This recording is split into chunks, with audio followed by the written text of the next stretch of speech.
What is value? What is value to you? And there's so many different ways to look at it. Is value something that's relatively cheap? Is value a combination of factors? Is it a combination of what you can afford and what fits your budget, but also what fits your needs? Or is it something that works for you and just works, and that's the best value because it does exactly what you need it to do? In the world of digital creation, there are just so many different views on that. And this blog has always been about finding the best solution for you that works for you, that's affordable. We've been shooting professionally. I've been shooting with the EOS R, which is what I'm actually vlogging on right now. I've also been shooting with the R5, which is an amazing camera.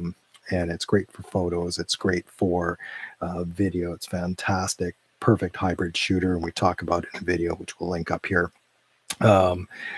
Also still use a 5D Mark II, which is on a shelf back there. Use Fuji cameras, use a whole lot of cameras. And, people ask me, well, what should I use for my blog, or what should I use for my professional work, or I have to shoot for family and that kind of thing, and just for my vacation. And there are a lot of options out there. It's ubiquitous. As far as what is available, it's out there. There's so many different brands: Canon and Sony and Nikon, and Fuji makes great cameras. So there are a lot of options. I like to recommend stuff that is reliable, relatively available everywhere, and affordable for a budget. It's specific to what you need it for. So I may take the R5 to a gig where I'm shooting photos professionally, or shooting video for some something, whether it's an ad or something, or that kind of thing, where I need the 45 megapixels and I need that capability. But I'm also using the R a lot, and that's a B cam, sometimes a 5D Mark II with the big long lens that's back on the shelf back there. Might be the camera that I use. And there are times where this is a camera of choice, and this is the M50. And this camera has been around for a lot of years, and well, for a few years anyway. It's tiny. It fits easily in the palm of your hands. It's lightweight, very easy to carry around, and it's actually the camera that I recommend more than any other device. And before we get down into the weeds here, talking cameras, two things to keep in mind. I like to talk about the value, and the best value for what you're trying to accomplish, and keeping it within budget without being wasteful or harmful to the environment, which means constant upgrade-itis, continuously purchasing equipment that you don't need, and create with something that fits your workflow and what you need it for. And then, of course, the most important thing, I think, too, is something that's fitting all the value propositions that we discussed earlier, particularly what you need it for, but also, is it cost effective, and how long will it be cost effective? It may be cost effective today, but can you use it in 5 years? Can you use it in 3 years? Can you use it in 7, 10 years? My 5D Mark II still gets used. It's 10 years old. It wasn't a cheap camera when I got it, but it still runs fantastic, takes beautiful pictures, and still gets use. The M50 is definitely the camera that I recommend the most, because it is great for any sort of hybrid shooter that wants something small and light and easy to carry, that's affordable, very affordable, and is also something that comes from Canon, which means that you can get spares, batteries, accessories pretty much anywhere in the world, including in smaller centers, which isn't always the case with every brand of camera. And so those things are particularly important, particularly when you are shooting, or when you're, traveling light, when you need something that takes beautiful photos, and it does. has the capability to just be stuffed in a raincoat pocket and or just an overcoat or the pocket of your front pocket of your hoodie, and carried around. So the M50 has a lot going for it. And there's, I mean, the size first and foremost, but the features that it incorporates, including beautiful 1080 video. It shoots 4K, and if you need 4K, you can use a variety of different cinematic lenses outside of the M lenses and get beautiful video. I've got the Sigma 16 millimeter back on the shelf back there, which is an f1.4 lens, which is amazing. It takes beautiful photos as well as great video. Um, Price wise, I think you can get this with a kit lens, which is actually a pretty decent lens, 2470 equivalent for roughly 500 or just over 500. And and it's everywhere. It is the number one selling camera in the world, number one selling interchangeable lens camera. So that's a camera where you can take this lens off. And it has some brilliant lenses. I mean, you know, if you have one lens to choose for a camera, typically most people pick a 35 or 50 mil. This 22 millimeter f2 lens is actually, I don't know if you can see that there, but it is actually Canon's version of a 35. It's a crop sensor, so 22, but this is a tiny lens. And that in combination with this camera and maybe this 11 to 22 f4 to 5.6 lens, it's a perfect combination for vlogging and for shooting, landscapes and street photos while you're out on the street at the 11 millimeter end, which is about a 16 to 35 equivalent on that lens, or just snap on the 22 mil, which is 35 mil as a runabout, which is super slim, small, and super lightweight.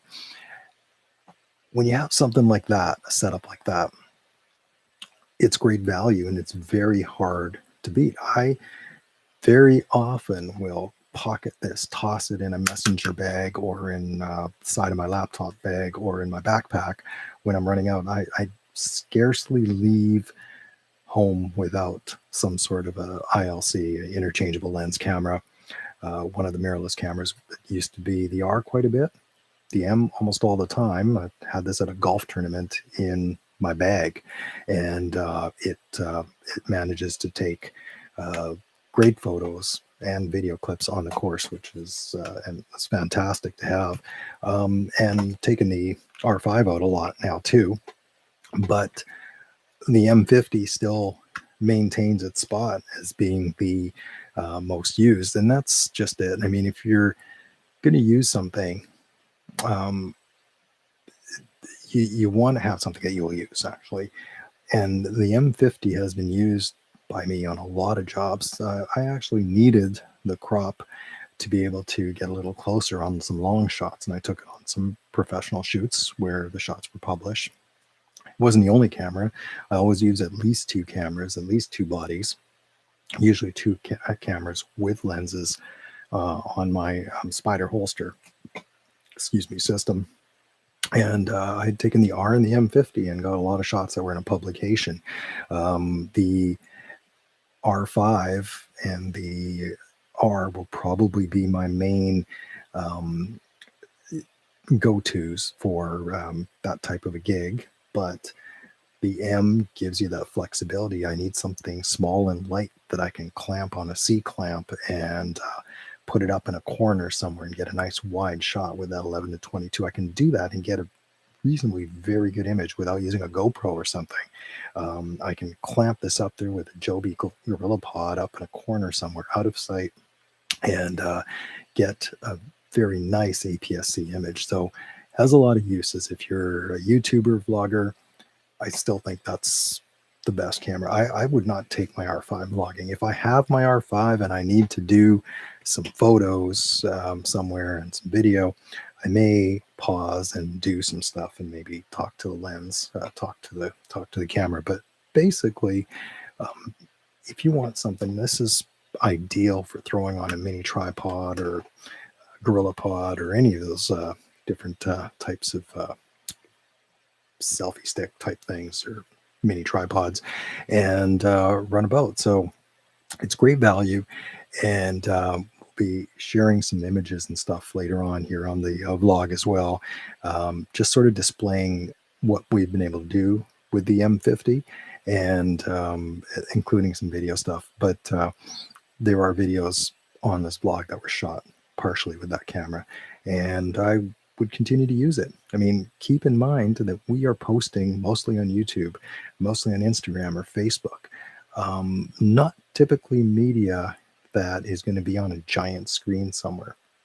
And even the stuff that does end up with it, clean 1080p on the M50 or any of the Canon cameras, but with the M50, very easy to get very clean image quality that can be used, and for that budget. So if you're in a budget, you're a nonprofit, you're maybe working for a business and you need to figure out how you can get some great photos and great video on a budget, I would highly recommend the M50.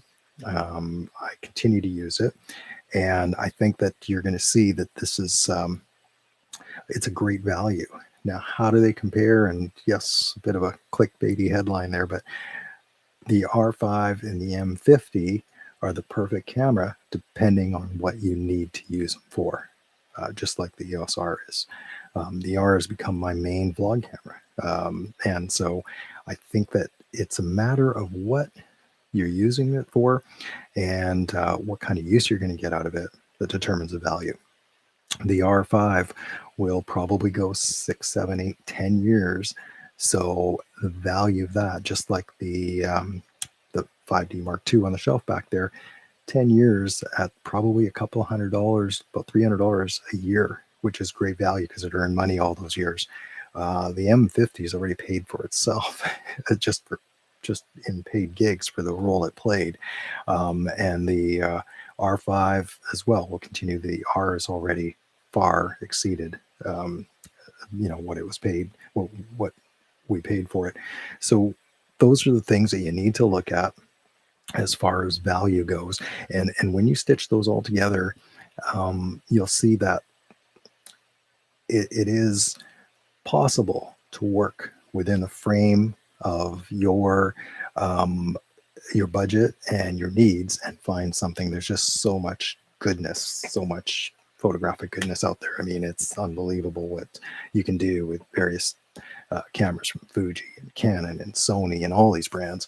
It's just a matter of being resourceful, finding stuff that works. And so that's what we're going to do more of on this blog as well, is talk about what we can do, how you can find that value, how you can take advantage of it, and how you can basically maximize your dollar using stuff that you may already have.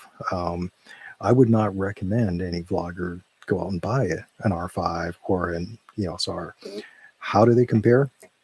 Well, if somebody watched a great well-lit video shot in 1080 on the M, and you can check out like Crowley Crew and others that use the M50 all the time, or a lot of the time, and then you watch a video that was shot maybe a little while later in 4K, but they're both exported in 4K and uploaded to YouTube.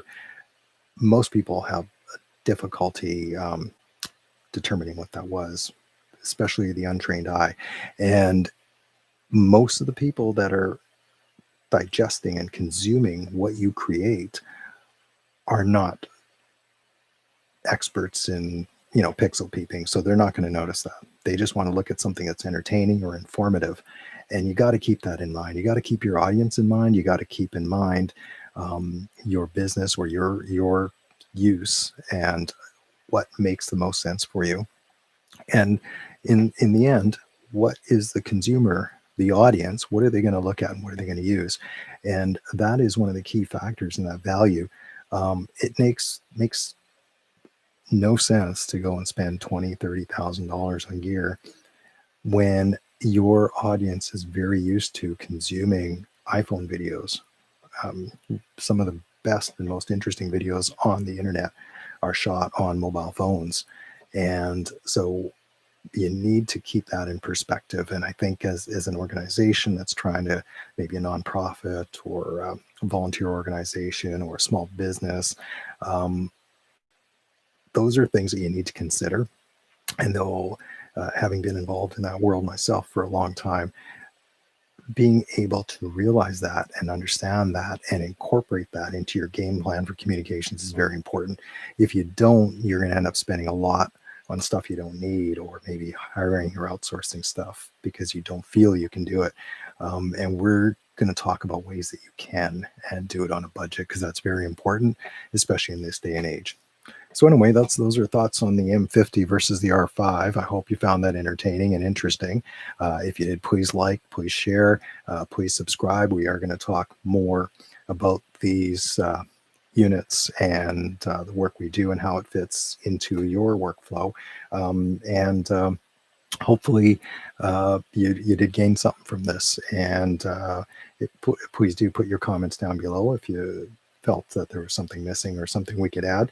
And we will definitely love to hear from you as far as the two cameras, and if you've had any experience with these.